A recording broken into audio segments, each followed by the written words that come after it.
The mentioned Burgundy website also provides a very interesting historic overview. I want to pick out some of the highlights in the history of Burgundy wine.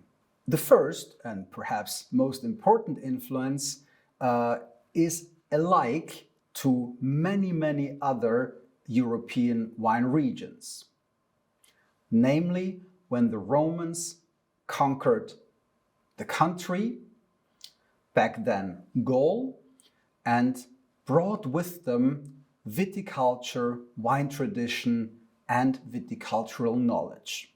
Another highlight of Burgundy wine history happened in the Middle Ages. In that era, especially the Cistercian monks, which come from Burgundy, developed high-class viticulture. The Cistercian monks were the first to identify plots of land that were superior to others. The Cistercian monks were also the ones who identified and selected grape varieties, most importantly Pinot Noir and Chardonnay, to be the most suitable ones.